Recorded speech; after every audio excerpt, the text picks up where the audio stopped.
오늘 우리가 읽은 말씀은 출애굽하여서 가나안 땅에 들어와 정착한 이스라엘 백성들이 아수르와 바벨론의 나라가 멸망당하기 전에는 아마도 가장 비극적인 사건이 아닐까, 그렇게 보여지는 사건을 기록하고 있는 대목입니다.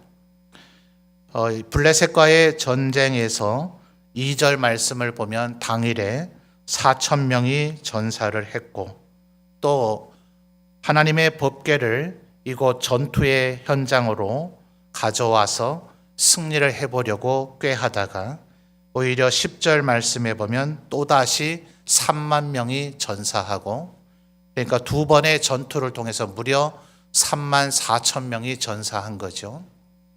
이들 모두 다가 기혼자였다는 보장은 없겠죠.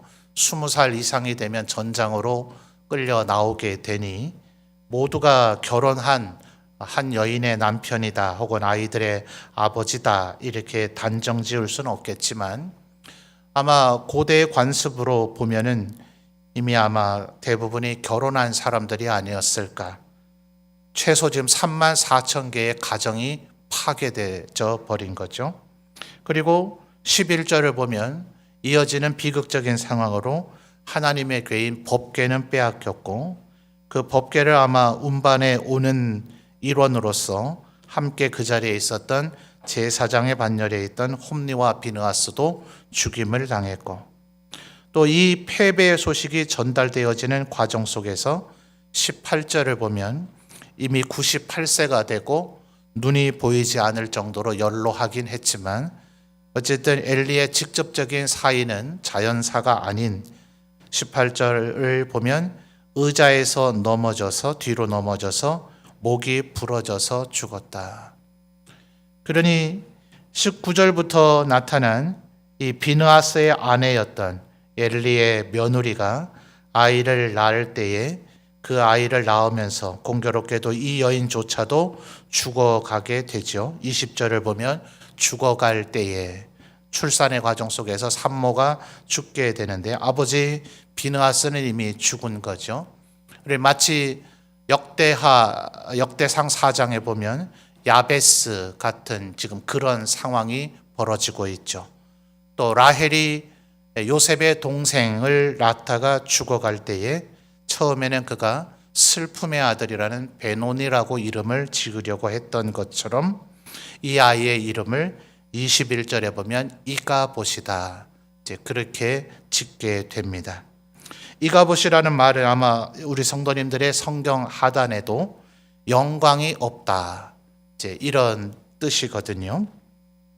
이 여인이 볼 때는 자신의 시아버지도 오늘 돌아가셨고 자신의 남편도 죽었고 또 자기도 지금 죽어가게 됐으니 이 아이는 말 그대로 천의 고아가 되게 생겼죠. 그러니 또 법궤마저도 빼앗겼다 하니 정말 사상 초유의 사태가 벌어졌으므로 그가 이가봇이라 그렇게 말하는 것이 타당하게 보여질 수 있습니다.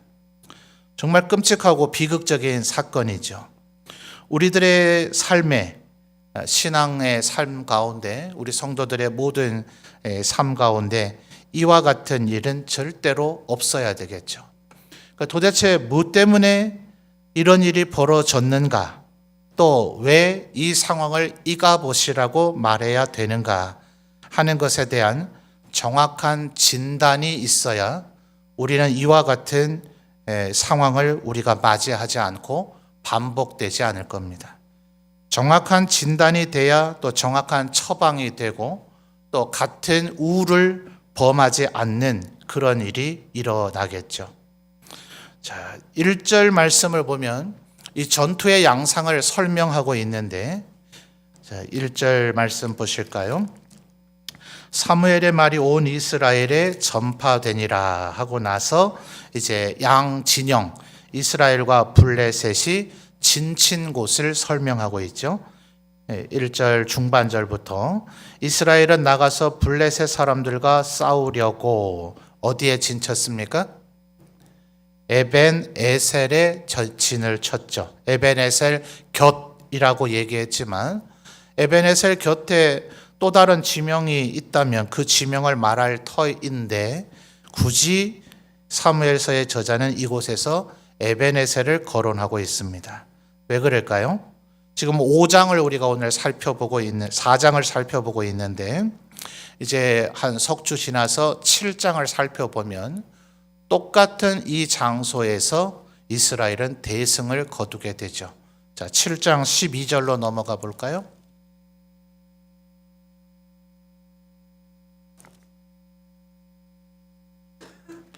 (7장 12절) 우리 성도님들이 읽어주십시오. 시작.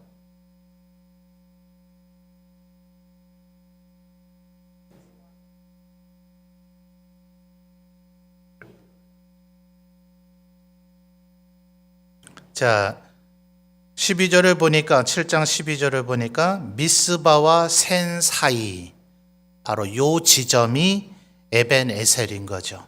그러니까 4장의 내용이든 7장의 내용이든 우선 난중일기 우리 이순신 장군께서 임진왜란 기간 7년 동안 매일 일기를 쓰셨다 그러죠.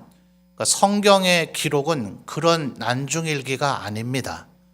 이 모든 사건들이 일어난 조금 더 후대에 이 사건들을 조망하면서 소위 성령의 감동으로 된 것이 기본이지만 이제 신학자들은 보통 이야기하기를 기록하는 그 인간 저자의 신학적 관점에서 이 사건들을 진술했다. 이제 이렇게 보통 논평을 합니다. 그러니까 이제 실제로는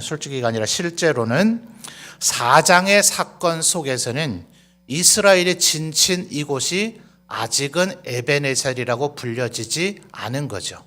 이제 7장에 와서 비로소 이 장소로 이제 이스라엘 사람들이 하나님이 여기까지 우리를 도우셨다라는 의미로 에벤에셀이라고 부르게 되는데, 이 사무엘서를 실제로 기록한 것은 4장, 7장 상황보다 훨씬 후대이기 때문에 이미 4장의 이 패배의 장소도 에벤에셀이라고 부르고 있는지라 여기에 에벤에셀이라는 설명을 하는 겁니다. 그런데 분명히 지금 1절을 보시면 에벤에셀의 진척고가 아니죠. 4장으로 돌아오세요. 4장 1절을 보면 이스라엘은 나가서 블레셋 사람들과 싸우려고 에벤에셀의 진척고가 아니죠. 그죠?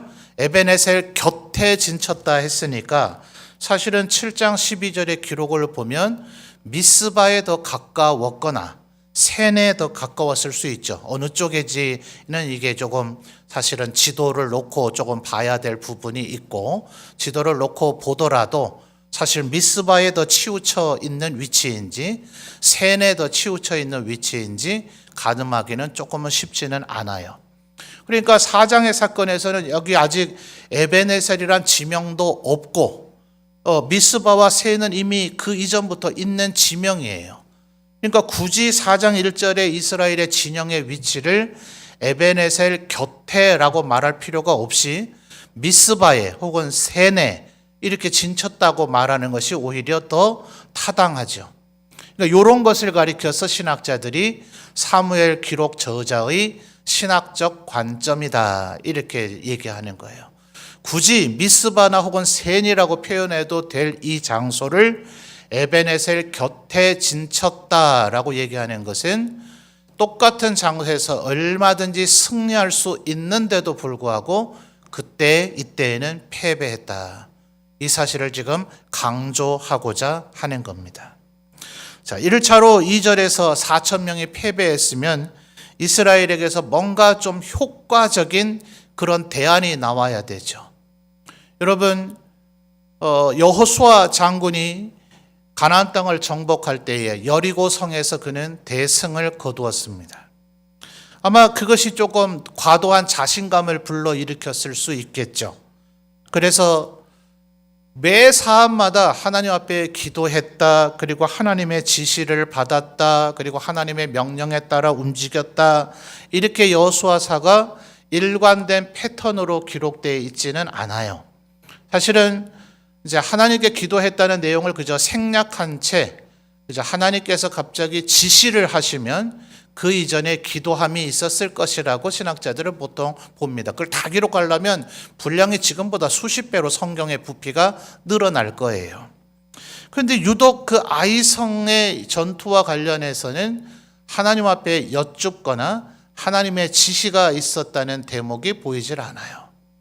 그래서 성경은 논평하기를 여리고의 승리에 도취해서 혹은 조금 자만해서 그렇게 한 것으로 보통 평가를 하죠. 그래서 여호수아는 아이성에서 1차 패배합니다. 자, 그렇게 하자 바로 어떻게 하죠? 하나님 앞에 꿇어 엎드려 그는 옷을 찢고 통곡하면서 하나님 앞에 기도하는데 아이성 전투의 패배는 겨우 수십 명 전사밖에 되지 않아요. 겨우라고 하는 표현을 쓰면 안 되겠죠. 역시 수십 가정이 파괴돼 버린 결과니까 그것도 엄청난 비극이기는 하지만 2절 하반절에 분명히 보면 4천 명이 전사한 상황보다는 그래도 비교적 가벼운 패배였단 말입니다. 그런데 그때 여호수아가 하나님 앞에 철저히 회개하면서 제가 뭘 잘못한 것입니까? 하나님 어떻게 해야 됩니까? 라고 묻는데 3절의 말씀의 뉘앙스를 잘 보십시오. 3절 백성이 진영에서 돌아오매 이스라엘 장로들이 이르되 그다음 뭐라 얘기합니까? 여호와께서 어찌하여 우리에게 오늘 블레셋 사람들 앞에 패하게 하셨는고? 패배의 원인이 자기들 스스로 백성에게 있어요? 하나님에게 있어요? 지금 하나님 도대체 뭐 하시는 거야? 하나님 왜 똑바로 우리에게 은혜를 베풀지 않으셔서 우리를 패배하게 하시는 거야? 마치 거의 이런 뉘앙스에 가깝죠. 여호수아는 모든 잘못을 자신에게서 먼저 찾았습니다. 이제 우리 사무엘서의 가장 주요한 인물이 다윗이죠. 앞으로 살펴보겠지만 다윗 또한 그렇습니다. 분명히 부당한 다윗에게 그렇게 할 아무런 이유가 없는 사울의 행위 혹은 베냐민 지파의 행위에 대해서도 분명히 제3자가 보더라도 이것은 저들이 악하다. 사울이 악하다. 저 베냐민 지파의 심의가 악하다. 당신의 손에 피 묻힐 필요 없습니다. 저런 악한 자는 제가 대신 죽이겠습니다 하면서 그 핏값을 책임질 다른 사람이 나서요. 다윗은 거기에서 그래 보던지 아니면 최소한 적극적인 만류만 안 하면 되죠. 고대나 지금이나 그렇게 알아서 권력자들에게 충성하는 자들이 얼마나 많아요. 시키지 않아도 쓸데없는 일을 자기들 스스로가 막 하죠. 그러니까 권력자는 그냥 나중에 발뺌하면 돼요. 나는 몰랐다. 나는 시킨 적이 없다. 그가 그럴 줄은 몰랐다. 이러면 될 일이에요. 그런데 다윗은 절대로 그런 일을 허용하지 않습니다. 내가 이런 고난과 시련을 겪는 것은 하나님께서 내게 뭔가 하시고자 하는 말씀이 있는 것이다. 언제나 철저하게 문제의 원인을 사울이 나쁜 놈, 베냐민 지파의 시므이가 나쁜 놈 이렇게 접근해 들어가는 것이 아니라 내게 뭔가 문제가 있겠지.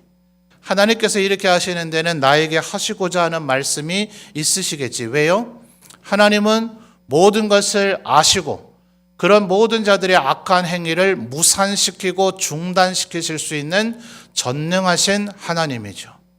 하나님 모르실 리가 없고 하나님께서 그 일을 막지 못하실 리가 없는데 알고 계신데도 불구하고 그들의 그 악한 일들이 진행되도록 하나님께서 허용하시거나 방치하시거나 방관, 우리에게 이 방치나 방관은 꽤나 부정적인 의미이지만 하나님께서 그것을 적극적으로 개입해서 막지 않으셨다라는 측면에서 우리 조직 신학자들은 하나님의 섭리를 세분해서 표현할 때에 하나님은 때로 허용하시고 방치하시고 방관하신다. 하나님께서 우주 만물을 창조한 섭리가 있죠. 게으른 자는 잠언에 보니까 어때요? 분명히 부하게 될 것이고 부지런한 자는 잘 될 것이고 게으른 자는 결국은 망하게 될 것이다. 이게 하나님의 창조 원리예요. 근데 정말 어떤 강권적인 상황에서 하나님이 적극적으로 그의 전능하심을 드러내죠. 그래서 그런 것을 성경은 기적과 이사라고 표현합니다. 그러니까 자연 법칙에 따라 움직이는 것, 이것도 하나님의 섭리이고 하나님께서 적극적으로 개입하셔서 기적과 이사를 행하시는 것도 하나님의 섭리이고 하나님께서 얼마든지 막아주실 수 있는데도 불구하고 알고 계신데도 불구하고 악한 일이 진행되도록 허용, 방치, 방관하시는 것 또한 하나님의 섭리이다. 하나님 모르게 일어나는 일은 없다. 이것이 바로 우리 교단이 믿고 고백하는 하나님의 절대 주권입니다. 그러면 우리는 이 여호수아나 다윗처럼 이렇게 물어야 되죠. 하나님, 우리가 뭘 잘못한 것입니까? 이 전쟁은 하나님의 뜻이 아닙니까? 아니면 우리들이 뭘 잘못했길래 내 동포, 우리 동족이 4,000명이나 목숨을 잃은 것입니까? 이걸 물었어야 하는데 3절을 보니 책임을 오직 하나님께만 돌리고 있더라. 그 다음 3절 하반절의 해결책은 더 기가 막히죠. 여호와의 언약궤를 실로에서 우리에게로 어떻게 해요? 자, 3절 한번 보실까요? 3절 중반절에 보면 여호와의 찾으셨어요? 여호와의 언약궤를 실로에서 우리에게로 그 다음 뭐라 합니까? 가져다가 라고 얘기하죠. 자, 4절에 이에 백성이 실로에 사람을 보내어 그룹 사이에 계신 만군의 여호와 언약궤를 거기서 뭐 했다고요? 가져왔고 라고 얘기하죠. 우리 사람은 인격이 있잖아요. 물건 취급하면 안 되죠. 간혹 우리 전세대 어르신들 왜 그러셨나 모르겠어요. 자기 아내를 부를 때 어이 이렇게 부르시면 어떠세요? 요즘 젊은 여성분들 남편이 이렇게 부르면 밥 줘요, 안 줘요? 안 주시겠죠? 이렇게 대하면 안 되는 겁니다. 그 대상에 대해서 분명히 사람은 인격체로서 존중해야 되고 물건처럼 얘기하면 안 되죠.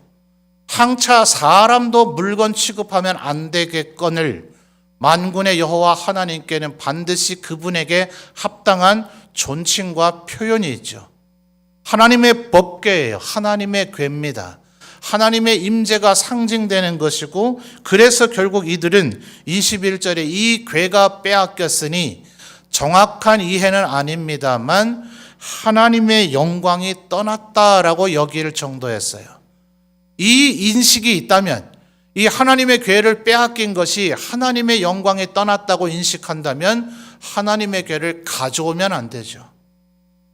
하나님 이곳에 오시옵소서. 하나님 우리에게 임하시옵소서. 하나님 우리를 도우소서라고 하나님께 간청해야 되죠. 이것은 마치 3절과 4절은 물건 가져오듯이 하나님의 궤를 가져오더라 하는 거예요. 자, 이 사무엘서의 비슷한 상황에 대한 또 다른 사람의 전혀 다른 반응을 한번 볼까요? 사무엘하 15장을 찾아보겠습니다. 우리 사무엘서의 주인공은 결국 다윗이라 그랬죠. 그래서 지금 하나님의 마음에 맞는 사람 다윗이라는 주제로 사무엘서를 다시 살펴보고 있는데요. 사무엘하 15장을 보겠습니다. 지금 이 이스라엘의 4,000명 전사의 패배 못지않은 아주 다급한 상황에 처한 한 사람이 있는데 그 사람이 다윗이죠. 사무엘하 15장은 압살롬의 반란 때문에 온 이스라엘이 압살롬에게 가담했다. 온 이스라엘이면 12지파 다 가담했다는 얘기입니다. 그러니까 지금 가담 안 한 사람을 헤아리는 것이 더 빠른 상황이기 때문에 다윗과 다윗의 추종자들은 서둘러 요단강을 건너서 최소한 요단강 동쪽으로 도망가려는 계획을 지금 추진 중입니다. 그래서 15장의 사무엘하 15장의 19절부터 23절까지는 블레셋 종족 출신인 가드 사람 이때가 지휘하는 600명. 이게 나중에 다윗의 친위 부대거든요. 이들은 종족이 블레셋 종족이니까 이스라엘의 내전에 굳이 너희가 휩쓸릴 필요가 있느냐. 너희가 여기서 전사하거나 피를 흘릴 필요 없다 하면서 너희는 너희 원래 동족에게로 돌아가라고 다윗이 얘기하는데도 가드 사람 이때가 나는 죽어도 왕을 떠나지 않겠다 얘기합니다. 그 다음 상황이 지금 24절 25절인데 자 24절 보십시오. 24절에 보라 사독 그리고 그와 사독은 제사장의 이름입니다. 그와 함께한 모든 레위 사람 거기다가 하나님의 언약궤를 당대의 대제사장인 아비아달에게로 함께 왔어요. 아비아달과 사독은 당시의 레위인들의 제사장들의 지배자로서의 지도자로서의 두 쌍벽을 이루는 인물입니다. 사독과 아비아달 두 사람이 다 있고 여기에 레위인들이 다 모였으면 이거는 하나님의 이 거룩한 사람들은 전부 다 다윗에게 등을 돌리지 않은 상황입니다. 다윗이 이들 보고 하나님의 언약궤를 가져오라고 하지 않았습니다. 이들이 자발적으로 다윗에게 하나님의 뜻이 있다고 해서 그들 스스로가 하나님의 언약궤를 가져왔는데 그것에 대한 반응하는 다윗의 반응을 보십시오. 25절. 자, 여러분이 읽어 주십시오. 사무엘하 15장 25절입니다. 시작.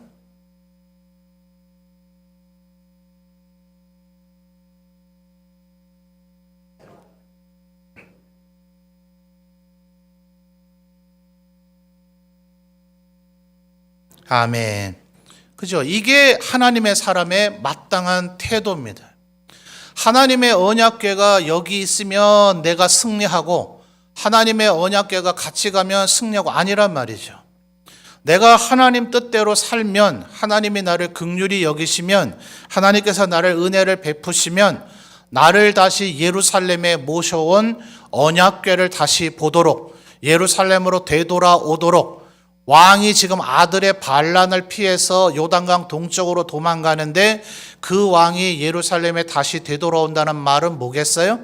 반란이 진압되고 다시 자신의 왕권과 왕위가 회복되는 것을 얘기하는 거죠. 문제는 하나님의 은혜가 내게 있느냐 없느냐가 문제이지 법궤가 어디 있느냐의 문제가 아니란 말이에요.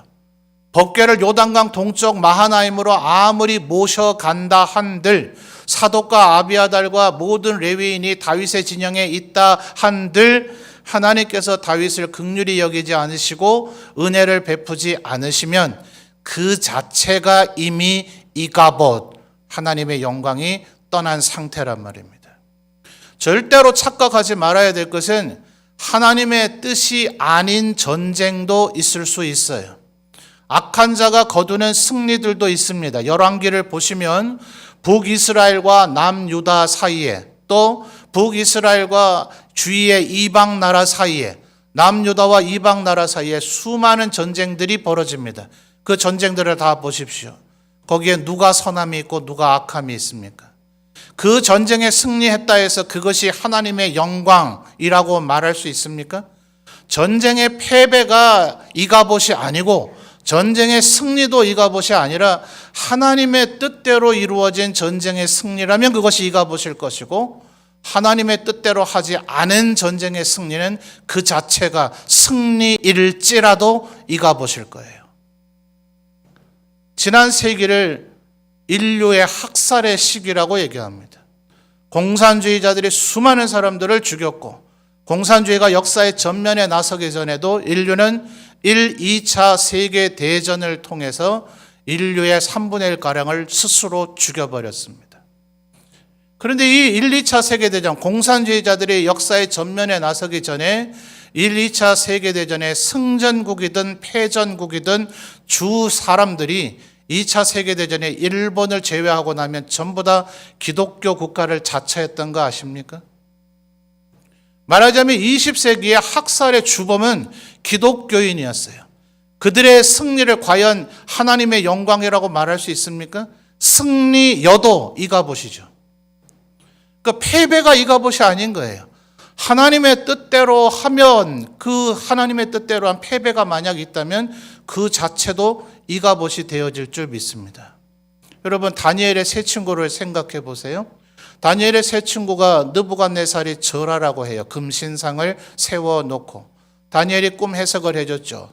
당신이 세운 바벨론은 금의 머리밖에 되지 않을 것이다. 은과 같은 나라가 출현할 것이고 철의 나라가 노새 나라가 출현할 것이고 철로 된 나라가 출현하고 진흙과 철이 뒤섞인 나라가 출현할 것이다. 그러나 하나님이 세우신 나라가 영원할 것이다. 결국 하여튼 바벨론의 한계를 얘기했죠. 근데 느부갓네살이 그 꿈 해석을 듣고 나서 하는 행동이 금으로 머리끝부터 발끝까지 된 신상을 만들어버려요. 정면으로 하나님의 뜻을 거슬러 보겠다는 거죠. 내가 세운 이 바벨론은 절대로 머리 부분에서 끝날 것 아니라 그 꿈을 내가 부정하고 파괴하고 내가 세운 바벨론이 영원하게 될 것이다 하면서 모든 신민들, 모든 신하와 백성들이 그 신에게 신상에 절하라고 하죠. 그래서 다니엘과 세 친구에게도 절할 것을 강요하는 거예요. 물론 하나님께서 그 풀무불 가운데서 세 친구를 보호해 주셨지만 그 세 친구가 뭐라고 얘기합니까? 우리가 절하지 않으면 하나님께서 우리를 보호해 주실 것이지만 그리하지 아니하실지라도 우리는 절대로 절하지 않겠다. 그러면 그 풀무불 속에서 살아남은 다니엘의 세 친구만 영광입니까? 요한계시록에 기록되고 있는 그 시대 상황 속에서 초대교회에 수많은 사람들이 목숨을 잃었어요. 사도행전에도 기록된 바대로 야고보 사도가 제일 먼저 목숨을 잃었고 대부분의 모든 사도들은 결국 다 순교했습니다. 그럼 그들은 이가 보십니까? 그렇지 않죠. 전쟁의 승리가 영광이 아니고 전쟁의 패배가 영광이 아니라 하나님의 이름으로 하나님의 뜻대로 하는 승리면 영광이고 하나님의 뜻대로 죽으면 그 죽음도 영광인 줄 믿습니다. 그러니까 이 여인의 판단과 진단은 잘못됐죠.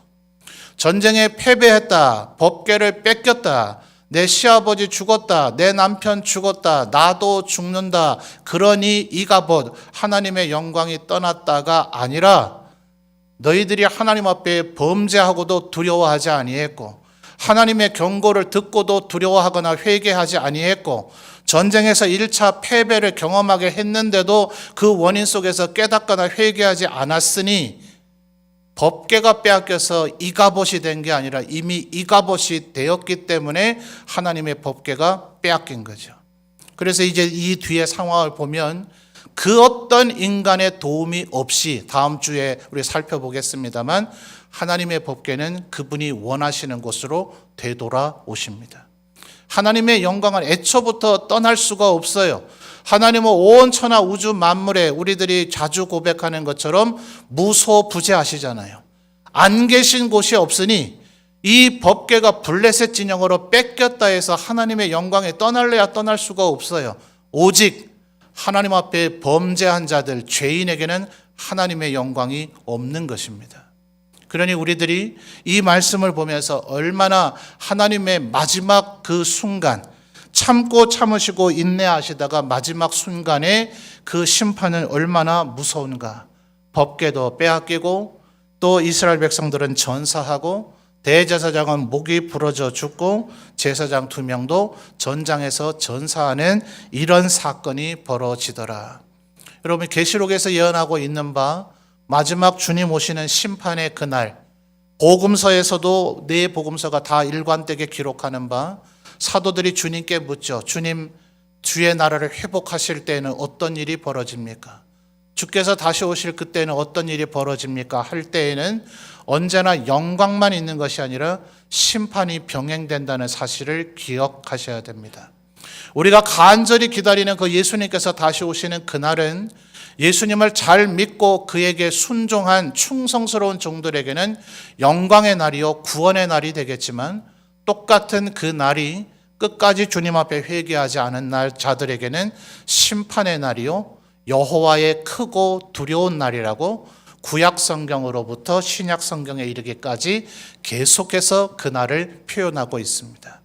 그날이 우리에게 이가봇의 날이 될 것인가? 이가봇이라고 하는 것은 앞에 이라고 하는 것이 부정어법이에요. 히브리어에서 앞에 로라는 것이 붙어서 부정어가 되는 것이 있죠. 우리 호세아서를 새벽에 살펴봤었는데 루하마, 로암미 이렇게 해서 로자가 붙으면 이게 십계명에 살인하지 말라, 간음하지 말라 할 때도 앞에다 로가 붙습니다. 그런데 이 단어에서는 이카폿 할 때 이가 부정이에요. 그래서 이를 떼내면 가봇, 이것이 곧 영광입니다. 하나님의 권위, 하나님의 웅장하심, 하나님의 위대하심을 나타내는 단어가 가봇입니다. 우리가 하나님의 말씀대로 살 때, 그의 말씀에 순종하며 살 때, 우리에게 지금 이 자리가 성전이 아니라도, 이건 성전이 아닙니다. 예배당일 뿐이지 예루살렘에 있던 그 성전이 아닙니다. 이곳이 성전이 아닐지라도, 우리에게 여호와의 궤가 없더라도, 저는 목회자이지 제사장은 아닙니다. 베드로 사도가 말한 우리 모든 그리스도인들이 왕 같은 제사장이라 하는 그 얘기가 아닌 아론의 우선 제사장이 저는 아니다 이 말입니다. 우리가 성전에 서 있는 것이 아니고 우리에게 하나님의 법궤가 없고 우리에게 아론의 우선인 제사장이 없다 하더라도 우리가 하나님의 말씀대로만 살아가면 우리의 인생은 갑옷이 되어질 줄 믿습니다. 엉뚱한 것을 믿고 의지하다가 성전이 있으니 괜찮겠지, 제사장이 있으니 괜찮겠지, 하나님의 궤가 있으니 괜찮겠지, 이런 생각하다가 끝내 바벨론의 포로까지 잡혀갔던 이스라엘인들처럼 우리는 절대로 되지 말아야 하겠습니다. 오직 하나님의 말씀에 순종하고 그 말씀대로만 살아야 우리의 삶이 이 갑옷이 아닌 갑옷, 하나님의 영광이 드리워진 삶이 되어질 줄 믿습니다. 날마다 말씀대로 살아감으로 갑옷의 영광을 누리며 살아가시는 우리 모든 성도들이 되시기를 주님의 이름으로 축원합니다.